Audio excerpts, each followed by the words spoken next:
Okay, we're live. Welcome to How to Build Your Own Home.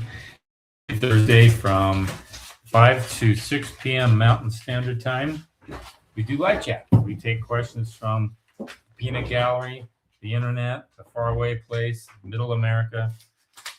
We take questions from all those different places. I have a lot of emails from students, and I'm trying to get those organized here. I just have a couple of them. Just, you need to be in the center. Oh, there we are. I need to be in the Okay, center. so, yeah. Okay. She's my director. She tells me everything. Okay. Let's start with a couple of questions here and get rolling. And then I have some good feedback and some other stuff that's on my mind. And depending on how many questions we have tonight, we'll determine how far we'll go into that. This one here is from Kevin. He makes a question here. I took your course a while back and printed all of the downloads for my binder. Very good thing to do. I was very nervous, but went ahead and started building. I have a great group of subcontractors, and it's been pretty smooth. There we are. Pretty smooth so far. Currently, I'm waiting for my pre-drywall inspection. Your course and YouTube videos have given me a ton of confidence and knowledge. Great, great, great. Strange question, though. Someone has approached me and asked if I'd manage a build on his lot with the same floor plan of mine. I've enjoyed my building so far and very proud, but doing it for someone else is a different story. I haven't given him any answer yet, but I would like some advice on how I should go about doing this. Okay, if you were to do that, you will not be doing it as a general contractor. You would be doing it as a construction manager. Okay, the two are not the same. A general contractor is a person who assumes all liability, all the paperwork. There's a contract in place. There's insurance. Everything's in place. You're taking on that contracting skill. Okay, as a construction manager or even a site supervisor, that's a 1099, 1090. Is that what it is? Just a simple employee situation. Or you're an independent contractor and you say, I manage construction jobs and I'm not a general contractor. So I would do it under that auspice and have a simple contract. Yeah, I will manage it. And here's my duties. Here's my responsibilities. I will not be paying bills. I will not be approving bids. I will just manage it. And then the owner would actually do all that behind the scenes.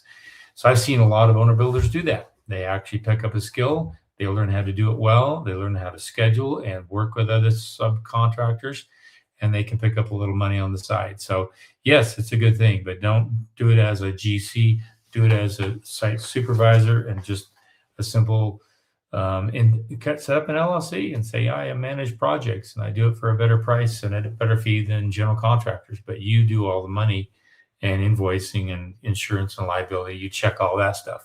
Okay, good question. You don't check the money part? No, because do the money part. You don't do the money part at all. You don't touch that because once you're now assuming liability as a GC. You just want to manage the job. And then you give the email of where those invoices should go and you give them right to the owner. So it's a good question. And there's a wonderful opportunity out there for you if you're thinking about it. Okay, next question here. Keith, hello. Hope you are having, these are questions that they can't be here with live chat and they'll come back and watch you later. And so we're going to do those first. And I promise I'd answer those first. So that way they don't have to watch the end of the video and finally get those questions answered. Hello, hope you are having a good week so far. I've been watching your Q&A on Thursdays for a while. You are the bomb. Thanks. I appreciate that. I mean, you got it going on with teaching us and giving us the right and structures on how to build a home. I'm about to take my test for a GC. Okay. Oh, great. And I already know it is a lot more that comes afterwards besides passing the test. Most people, mainly my own relatives, are doubting I can do my first new build myself. It's always family that doubts you the most. I'm confident I can. Tell them otherwise. I've done renovations for a while. I do have subs that someone was telling me there are A, B, and C subs. Do you know anything about that? Also, I am hiring all licensed skilled trades. Is it necessary for anyone else to be licensed and insured as long as I have my general liability, workman's comp insurance? Good questions. I'm going to answer both of them. Let me go with the first one. A, B, and C subs. I just call it first string, second string, and third string. Third string's super cheap. Second string is somewhat, it's really their cost ratio. I go after quality first. And quality would probably be my A string, my A team. And then second quality and third quality. It doesn't necessarily mean that one's more expensive over the other one. I've got an A team for frame, but they're also my most affordable, if you can make that sense. Then I have B teams that are more costly, but their quality is not as good. So it's really a weird thing out there in the trades. Some people, and I have realized this, they want to be in the trades for a long time, so they set their price so they can be in the trades for a long time and not gouge people. And you'll find that to be the case. So your A is pretty much your best price and also your best quality if you line it out just right. Okay. Next question. Licensed skill trades. Be licensed and insured. There's that phrase on, I'm a painter, licensed, bonded, and insured. It used to say bonded, but they don't do that anymore. Unless you're doing work with the government, then you need to be bonded. It's a different story. I won't get into that. But yes, they need to be licensed and insured because that's the first line of defense. You're the second line of defense. You're not the first line of defense. So if something happens and you hire a subcontractor to do that job and something goes wrong, it's going to be against their liability, against their insurance, not against yours. And then if you're ever audited by your insurance company, I recently was, and guess what happened? I had to pay an $11,000 fee because they went back several years and they found 4 people I hired that didn't have a workers' comp. They had insurance, but they didn't have a workers' comp insurance.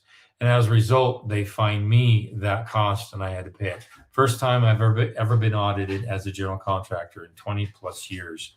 It wasn't fun and I didn't like it. So that's why your paperwork behind the scenes needs to be as best it can. Before you hire somebody, make sure you get their certification, their license, whatever, business license, all that.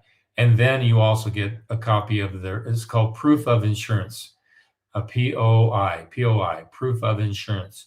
You have that before you award them a contract or award them the opportunity to work on your home. It's harder to get that after the fact. I had a job a long time ago and I made sure I got the insurance from the company. And lo and behold, there was a leak in the pipe, and it was a finish nail that got shoot up in a weird way, hit the pipe, and luckily they were liable for it.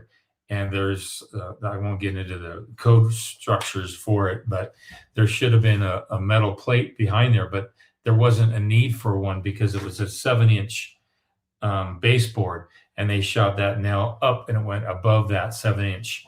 So as a result, they were liable for it. So they paid for it, several $1,000s to fix the flooring and all that kind of stuff. If I didn't have that insurance, it would have been very difficult to trace the source as to who is going to be accountable for that. So before you hire somebody, make sure you get their liability insurance. And it's just a single page for proof of insurance. Gives number, broker, gives the insurance company, and it's really quick and easy. Okay. Last question here. This is from Cora. Hello, Keith. My name is Cora. My partner, Mark, and I are both 24 years old and renting an apartment. Our dream is to build our own home and homestead it, preferably anywhere south of Utah County on a bit of land.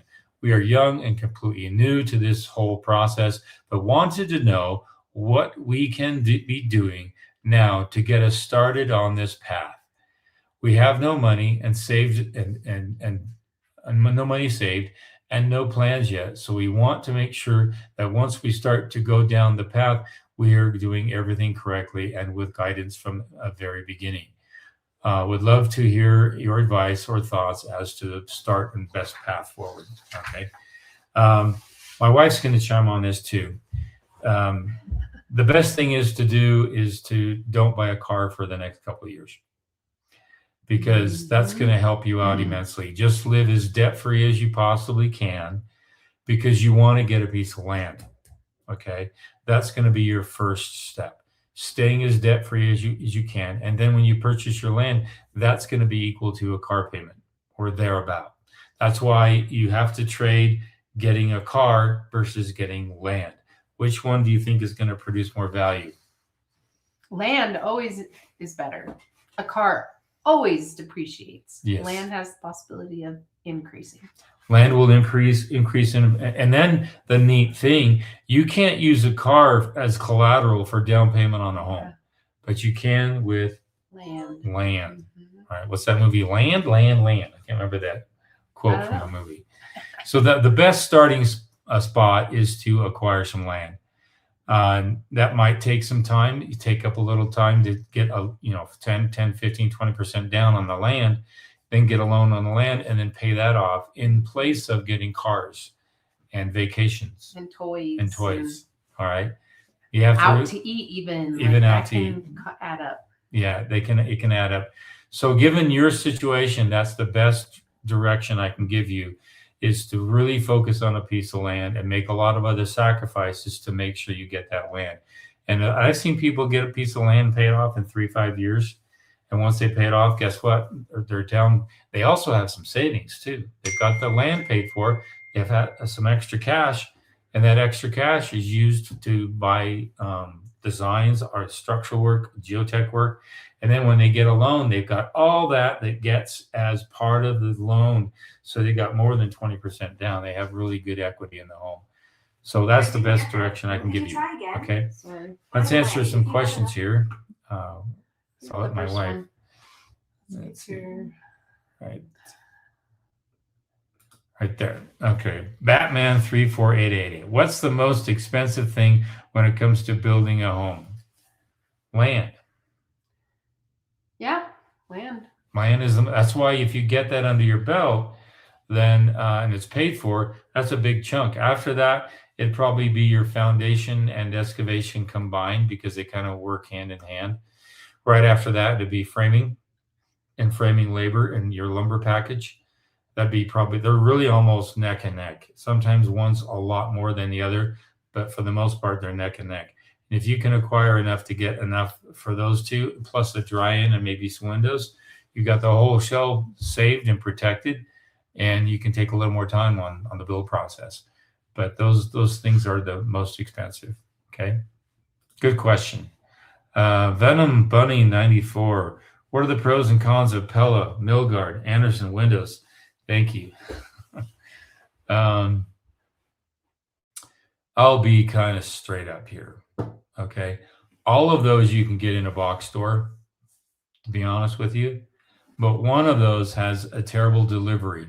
Absolutely terrible. It's the first one on the list. Pella. But here's the caveat. Pella has kind of your box store brand, and then they have their very, very high-end brand. The high-end brand comes with local service, local sales, and local support. When I built up the north, up in the mountains, Pella would come and test all the doors, and I could call their service tech. They'd come in and make fixes. They were wonderful. But that's for their high-end doors and windows and stuff like that. For their stuff that's really in box stores, it's a different beast.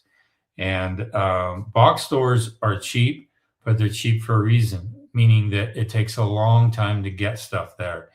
And I bought Pella windows, and they delayed it almost a month, week after week. They delayed the delivery of windows for a long time.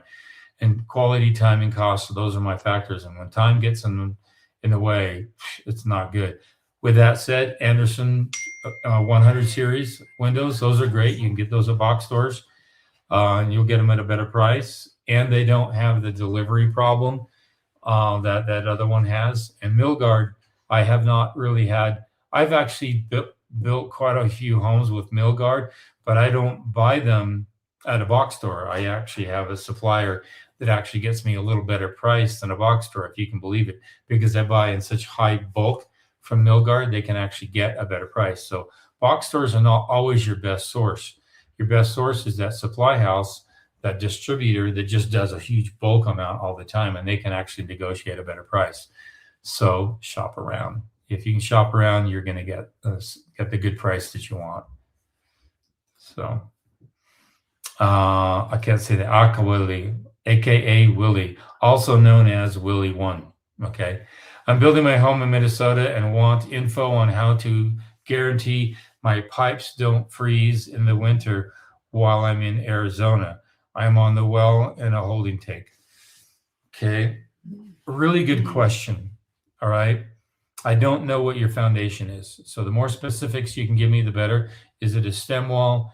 Is it slab on grade, or is it a basement? All right.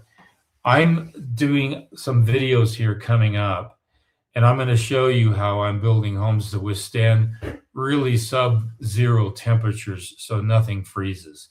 So stay tuned to that. I have 3 homes that I'll be doing videos on that. A lot of really interesting content coming up.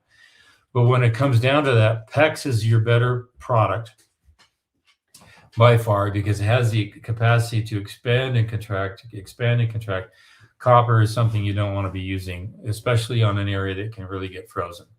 So with that said, having a system that can drain is probably your most, the best thing you can do. So all homes I'm building in high altitude climates that can get really, really cold, I'm making it so the entire house and the landscape, everything can drain into one spot. So that's an elevation. If you don't have elevation to make that happen, then you got to deal with some other stuff. Making sure it's really deep. Your main line has to be at least 3 feet plus into the ground. Putting everything in a sleeve, PEX in a sleeve. That extra insulation is a real big plus. So those are the things that I would do. Make sure I can get it drained. And if it's not being used, there's no reason why you can't shut off the home. So watch the videos coming up, and I'll go over that, how you can do that. And one of them, I had to do it in the crawl space. It's not my ideal, but I'm thinking about how to create some lever systems so I can actually turn on and on the valve from upstairs without having to go down into the crawl space. I'm toying with that, and I haven't figured out mechanically how to do that, but I think I have a possible solution, but we'll see. We'll see how it comes out. So good question. MK Fit. Keith, could I build a property on my land to sell as a builder, not as GC? Yes, you can. However, some states mandate that you can't sell that within 2 years. So check with your state requirements with regard to that. Some of them longer, some of them are shorter. And the reason why they do that, like in California, you can be an owner builder and you can build a fourplex, and you can build 2 of those in a 2-year period of time, but you can't go beyond that, and you can't sell them until the 2 years is up because they want to make sure that it's got some quality and it doesn't have some problems. They don't want you to build it and sell it as is and have some serious problems. So check with your state. Your state will help you understand what you can do. Okay. Venom Bunny, our plans have wire mesh for a 2-car garage slab. Would you recommend rebar, or is wire mesh sufficient? I don't like wire mesh. It has too much of a give. It doesn't have a strong tensile strength. I like number 3 or even number 4 rebar on a 3-foot or 2-foot on center. And if it's a stem wall, I will tie that rebar into the stem wall.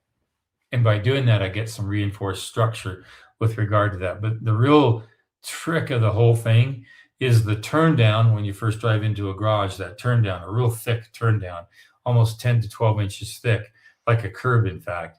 And that way you're not going to crack and settle it. And then at least 5 inches thick on the slab. I wouldn't go 3.5 inches thick like a typical 2x4 situation. I'd go 5 inches thick. And then if you have 6 inches or more of road base compacted underneath there, you've got a solid surface. I've done garages. Excuse me. I've done a lot of garages. And to this day, because I do it that way, I don't have any cracks in my garages other than in the control crack where I want it to crack. If you get that control crack done on time, 3/4 of an inch down within 24 hours after they pour it, you can actually control that crack to the point where you will not see any skewampus cracks in your concrete. in your garage. You can pour that effectively, but there's a lot of preparation and planning to make sure that's done right. Okay, good question. The MA Pearl, would you ask a sub for lien releases from their employees that work on your home? That's a really good question. If you have the contract with the subcontractor, then it's only between them. However, in the state of Utah, the number one person who has a lien rights above supply houses, above contractors, is common laborers. They don't know that. They never exercise it. So I wouldn't worry about it too much. But keep in mind, in some other states, they may have that same lien right hierarchy, that they put common laborers at the top, because they're the ones that get screwed the most, to be honest with you. So I would think you can ask for it, but it's a headache, and you may not need it. All you need is a lien release from them, and also to make sure that their supply houses are taken care of. I doubt any employee is going to come after and exercise lien rights. In most states, you have to file a lien, not file a lien, but file the right to lien, which is a notice of commencement within 20 days before or 20 days after of when they start. And that's in my state, and a lot of states are kind of similar, but with different time frames. So it's not something I would worry about. I would just get a lien release from your subcontractor.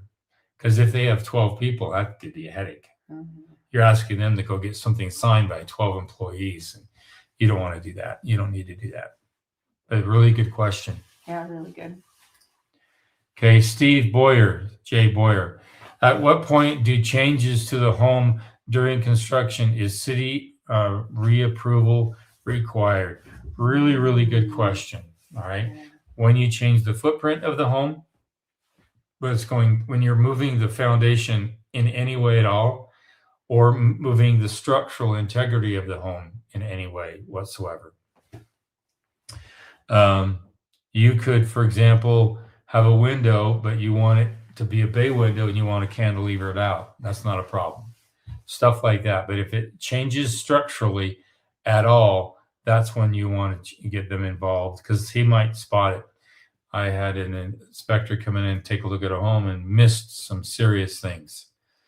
Two things in that they weren't done by the framer, and they're being done right now across the way. So sometimes they'll catch it, sometimes they won't. But they will look at the plans, a good inspector. But if they're really busy, they may not catch it. It's up to you.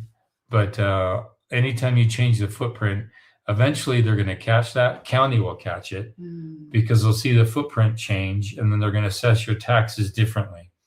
So that's the biggest thing, is the footprint change. And a lot of cities use satellite imagery to assess the entire area under their jurisdiction every month. And they'll see new roofs, they'll see footprints, and they'll have computers and AI computers go and map what areas changed. And they'll see, I had a list.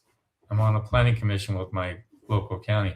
We had a list of people applying for major home occupations because they built something or this, and the satellite imagery picks it up, and it gets notified.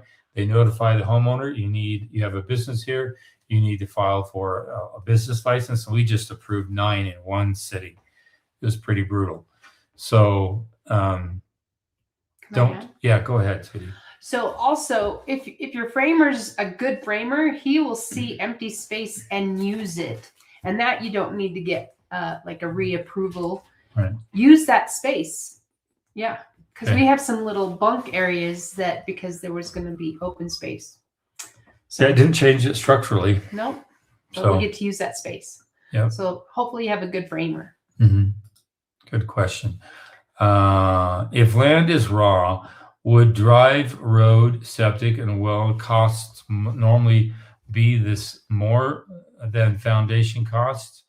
I knew they each have their own variables. Maybe I'm looking for more a square foot cost for foundation. It depends on how raw that land is. If you got trees in it, then that's a major overX to get rid of all the root structure. I don't know how much you have to scrub it. Would drive, road, septic, and well costs? be more than the foundation.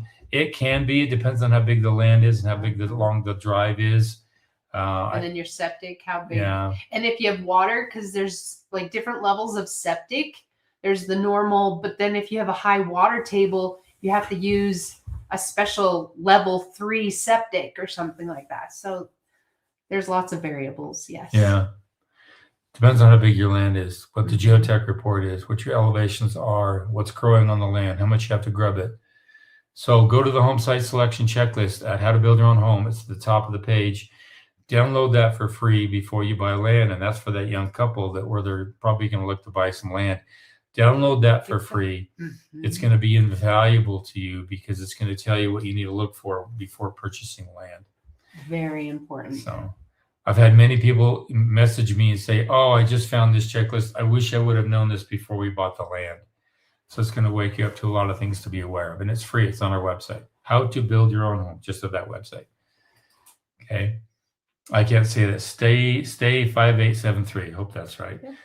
We have started the self-managed program and connected with local zoning inspectors and town board for paperwork and what they need from us. Exciting to see if we can get the shell up this fall. Oh, yes. Good. Awesome. Congratulations. Congratulations. Awesome.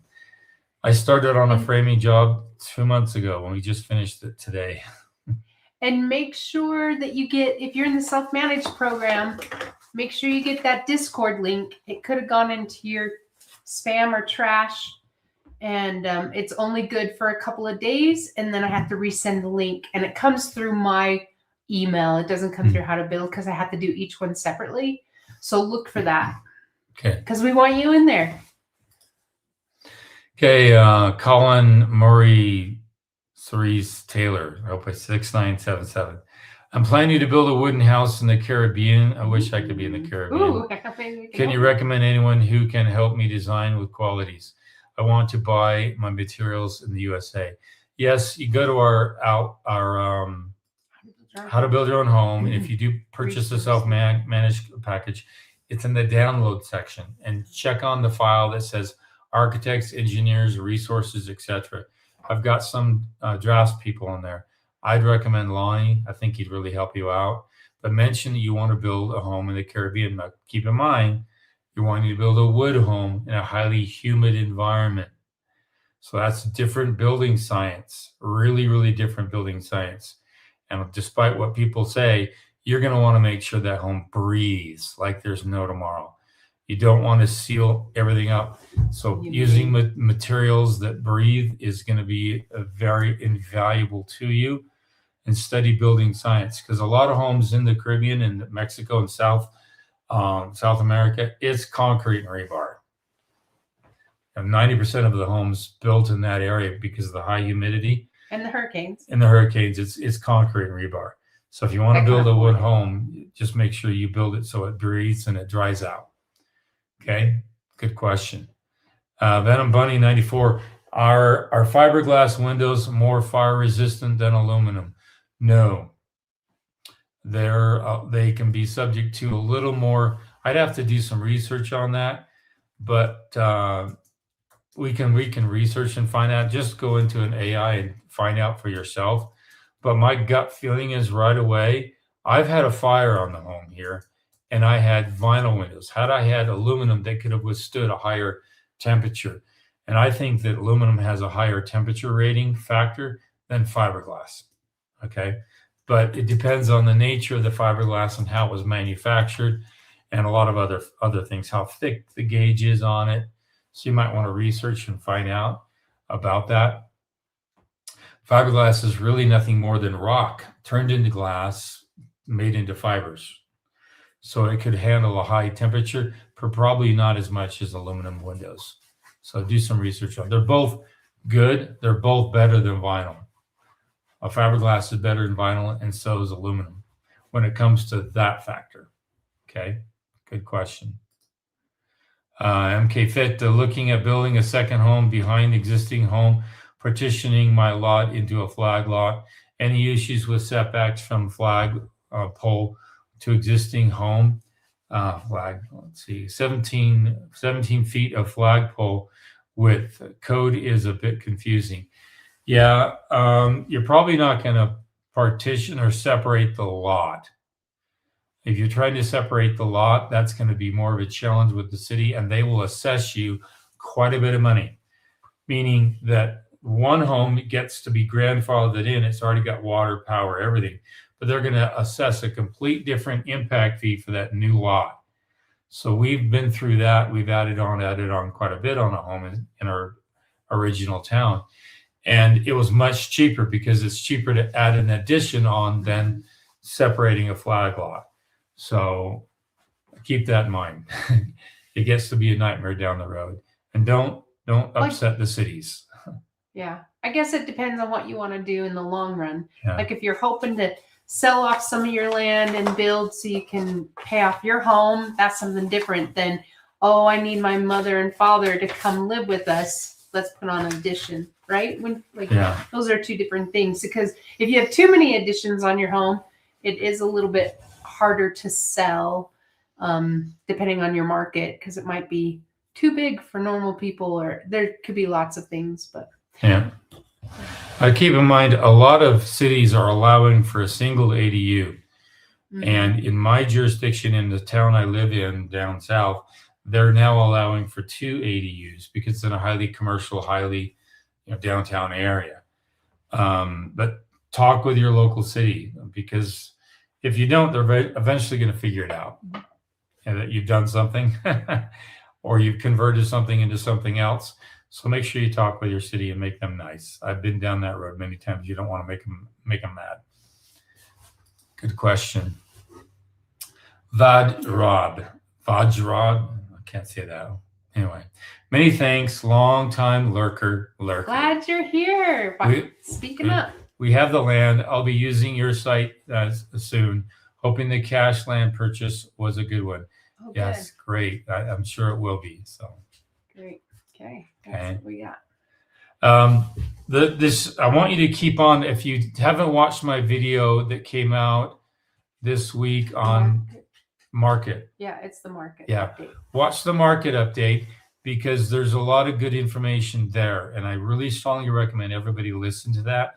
I think it was only like 8-9 minutes long, but I really give some feedback from a builder who's been at this many times. I've been through market volatility a lot, up and down, up and down.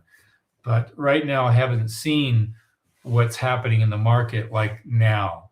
You're going to see land have a higher price point down the road.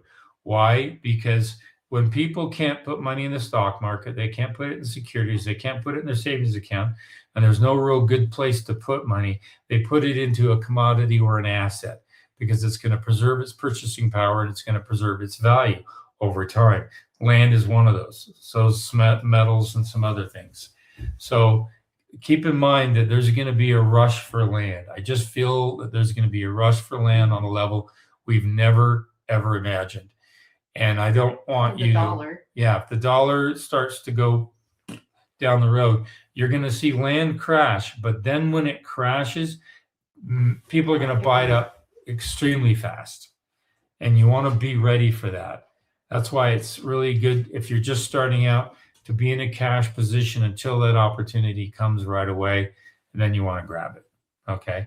So be wary. This year is going to be a volatile year, very volatile. Ups and downs with markets.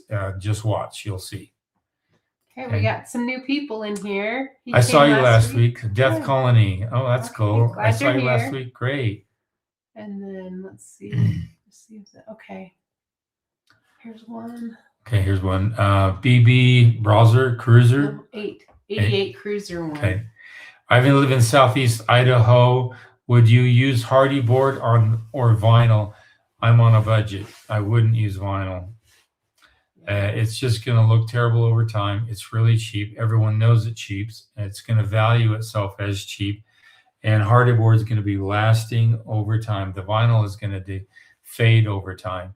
And it's very easy to paint. And just a simple batten board or a shiplap product would be nice. And if there's a fire, it melts really easy. If there's a fire, that vinyl is going to melt right through that. Yeah. Yep. I mean, it's worth the price to just get a little bit of a better product, and the Hardy is going to be your best product for that. Okay, good question. I've never built a home with vinyl siding, and I never will. Okay. Vad Rob. It's Virginia DJ Rob. Rob. Okay. Okay. Thanks again. Priceless info. Blessings to your family and business. Thank you very much. We do appreciate that.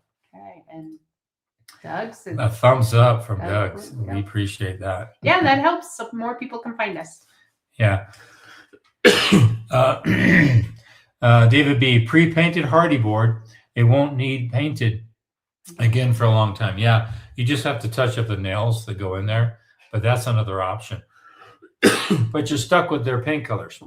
Yeah. So think about that. Yeah. Okay. Any other questions? Anything interesting new that happened that's new to you during? No, build? just I've got a lot of videos coming up. So I got something in my throat. Here, I know it takes some more. There we go. Just a lot of videos. I've got 3 homes racing towards getting mechanical done, that kind of thing. Can we tell them about one of the things that happened to one of the footings this week on one of the houses? No. Okay. We can talk about what? I'm going to show you. It's really, really cool. This here is I was just doing it for subs. Yeah. Get away with stuff. This is a home that I'm finishing. It's hard to see. It's kind of a video there. It's a mountain home, really, really beautiful home. And we're getting the dry in this week, so I'm really happy. The mud has been unbearable. 2-foot ruts of mud. I've been doing some before and after posts on that. You're going to see some video there. And so a lot of things I've been through. Building up in a high, cold, high altitude mountain community is really different than the desert. And we're talking almost 5,000 feet difference. So it's been a lot of learning experiences, learning a lot. So we have a lot of interesting posts coming out. So just stay tuned. It's a lot of interesting stuff. I found you today and have been watching most of your videos. I had a person binge watch over the weekend, like 200 videos. I go, you're kidding. We're approaching 400 videos or something like that. Oh, I have to look. We're getting close to 400 videos after all these years. So I need to figure out how we can, like, if you were in live person, we could throw T-shirts out to people, but here we don't know. We need to get some merch and give it out to people. Any video you watch, thumbs up and leave a comment. It helps the algorithm. That will really help us grow. I know there's a lot of other builder channels, but I'm probably the only one that takes you through my process, my headaches and what I learn. And that's what I'm doing. And I have a live chat. So leave comments, thumbs up. We're getting close to 50,000 subscribers. So we'd love to get that this year. Our goal is to get to that. And it really helps you with the algorithm too. Once they hit that, boom, it kind of knocks you up to a completely different arena. So there we go. What's your opinion? This is Peter. What's your opinion on installing shingles on a new build when the temp is 25 degrees, Chicago suburbs? Any way to mitigate any possible issues down the road? Yes. Don't put them on at that cold of a temperature. First of all, Chicago, it's a windy city. You're going to have a lot of wind getting up underneath the shingles. If it's asphalt shingles, and if there's any dust that gets underneath there before summer heat hits it, then that's going to keep the binding, the glue from really sealing on asphalt shingles. And if you've looked at bad roofs, even with architectural shingles, they flap off because they just didn't seal properly. So that's why I use ice and water shield on homes like that. It's glue. It's a peel and stick product. It's also stapled down with thumb tabs. It's not going anywhere. And it gives you the time to install that roof at the best and most opportune time with a little bit of heat under the noonday sun. So there you go. I try to get those installed. If you do aluminum shingles or standing seam, that's a different story. But if you're using asphalt shingles, which is not my favorite roof at all, you want to get that put on with a little bit of warmth under your feet. Okay, good question. Yeah, that's it. It's like carpet. You can't install carpet in a cold room. You have to have heat in the house, so it can properly expand when they stretch it. So when it cools down, it tightens up. So it's the same thing. A lot of flooring, a lot of materials are just subject to heat, and you want to make sure you use the right heat. So let's go here. One more. Colin Maurice Taylor. Your last statement made me think. You said you never built a house with vinyl siding. Nope, I never have. I live in Queens, New York City, where most of the houses are vinyl siding. I just changed from aluminum to vinyl. Oh. Okay. Okay. Is it cost, or why did you do that? Well, the aluminum can dent very easy. The vinyl, when you hit it, it can bounce back. And so vinyl siding is a little better than aluminum, which is better. The only caveat is that the aluminum is a refractive quality. It can put heat back out into the atmosphere, and then it has the ability to retain heat on the inside, especially if it's a roof. But vinyl siding that's aluminum, any kind of dent, it's going to show, and it's going to stick, and it's going to stay. But with vinyl, you hit it like that, it's going to bounce back. So that's the only real difference. So good comment there. How does a one-man trim crew get more new house projects and new builders? Builders seem to want a 3 to 4 man crew. Really good question. Good question. It depends on the size of the home. So if you're talking with builders that are building 3,000 square feet and above, yeah, that's why they want a larger crew. But if they're building 3,000 feet and below, then you can get the job done in a timely fashion. It's really the size of the home that matters. For example, I've given work to some subcontractors because I know they've got a crew. I don't care if it's a mechanical, electrical, or framing. I give work to the size of the crew that can handle that job. I'm doing jobs that are close to 7,000 square feet and some that are around 2,200 square feet. And each one of those requires a different labor size crew. All right. You just can't give everything to the one person you like. You have to give it so it can be done in a timely fashion. Remember, quality time cost. Time is that intermediary, that middle ground between the actual cost and the quality of the work. And time is that factor.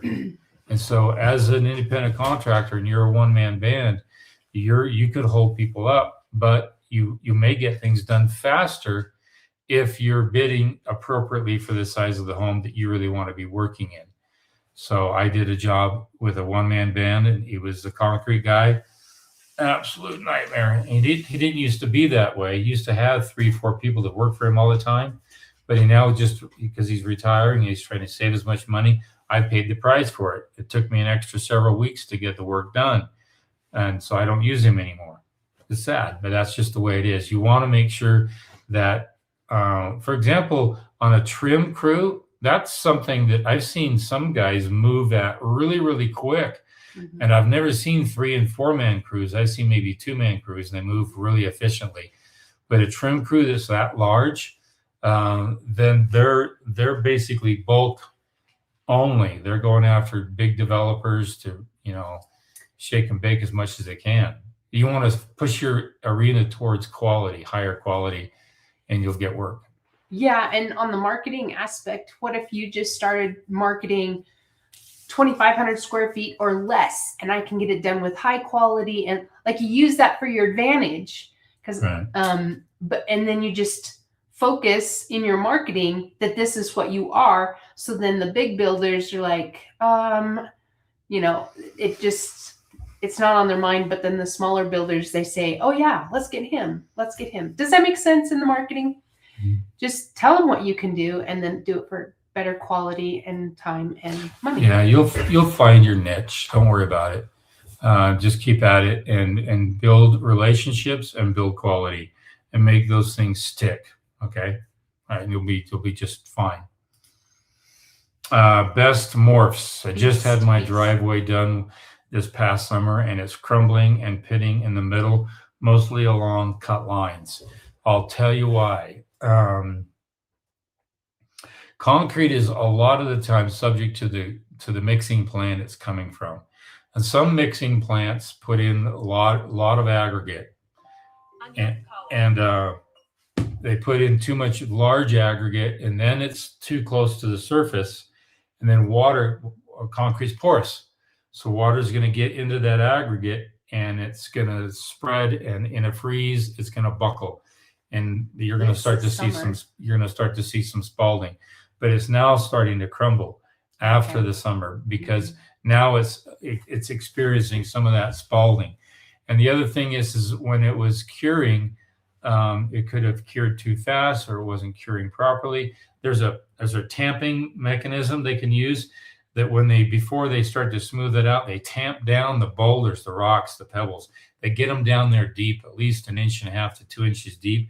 So you've got that nice butter on the top, and that's going to keep a lot of spalling from happening. But a lot of builders don't, a lot of contractors don't do that. I like to see it done, but I get a really good batch from the batch plant.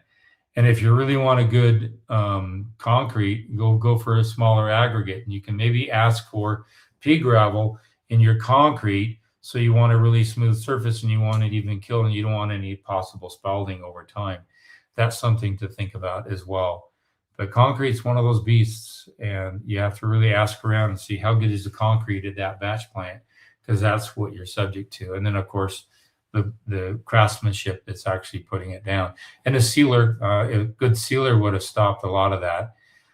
When I do a lot of mountain homes and I'm got a driveway, we seal it with a Thompson sealer, and it's good for 3 to 4 years. And it helps stop a lot of that freezing and buckling and spalling. So the second part of his question. Contractor said he'll come back after winter. Michigan, good. If he's willing to take responsibility for it, awesome. Okay. If it's aluminum roofing, can you do it in the cold? Yes, you can. Yes, you can. End of story. Yes, you can. Okay.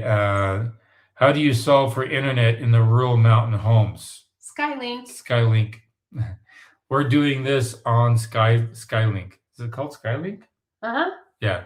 That's Tesla's or Elon Musk's company.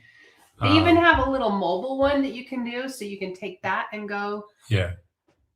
If you're out and about. You just need power and put it on a pole, and then when you're ready to move it to the home, you can pretty easy.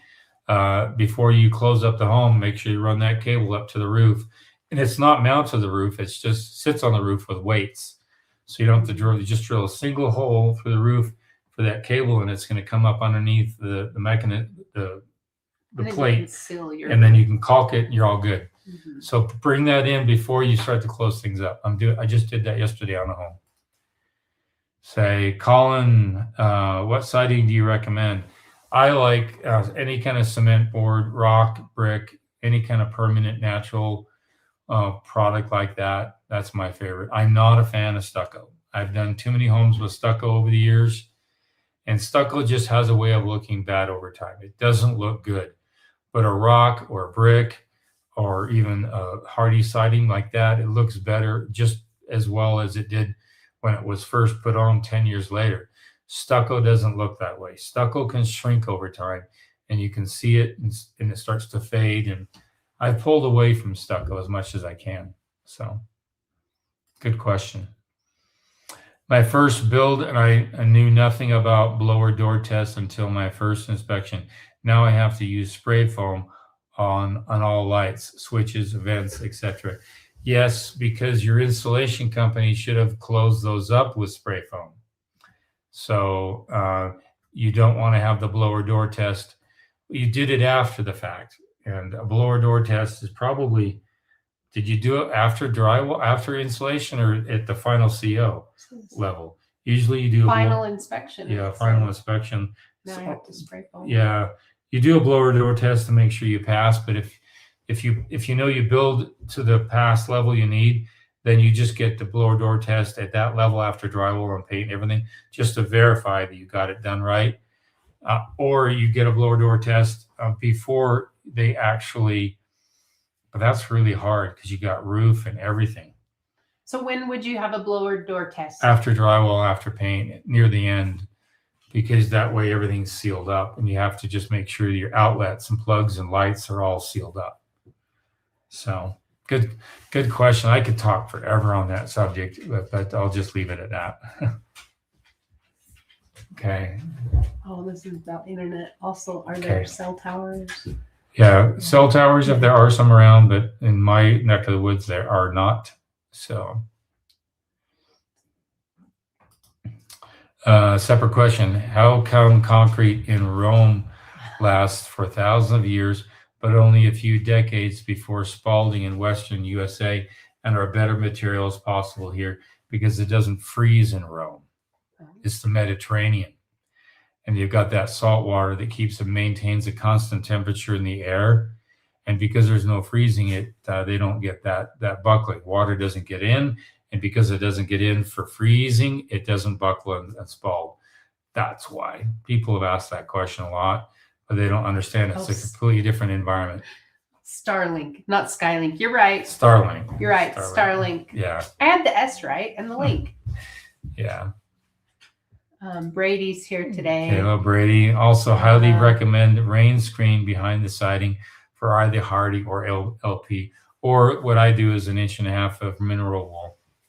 So, and that's your rain screen. Oh, Good I don't comment. know this one. This one. Cool. I am curious about Amazon's Skipper project as well. Yeah. Thank you. Yeah, I don't know that one. We'll have to look into that Kuiper project. Okay. Now, let's see. They're all having. Yeah. Oh, here's something. Brady's bringing some insight. Roman concrete was made different than modern concrete. It was. And that they use volcanic ash. Wow, I didn't know that. Thanks, Brady. Mm-hmm. Okay. Extra mineral wool is the greatest of all time. It is. I'll be doing some videos on that. I'm excited to do it. So. I didn't know you even clicked that. Okay. That's funny. Well, we're gonna end there. Again, give us some comments. Any video you see, just make a comment. This is a bomb, and something like that, And if it's critical, make a comment. And we'll be here next Thursday from 5 to 6 p.m. Mountain Standard Time. If you have your questions, and if you can't be at live chat, go to How to Build Your Own Home, contact the instructor, and I will get questions like these, and I'll answer them first. That means you don't have to sit and wade through the entire live chat, and then that way I can get them answered for you. We have fun. We enjoy answering the questions. I want to see more owner builders, because the more owner builders we see out there, the more experience we're getting under our belt. And we never used to have general contractors a long time ago. We all learned to build our own homes. So maybe we should get back to that. So, but if you want your home built and you're in my neck of the woods, I'll do that for you too. So just check out our site at kelschconstruction.com as well. But thanks everybody. We'll see you guys next Thursday. See ya.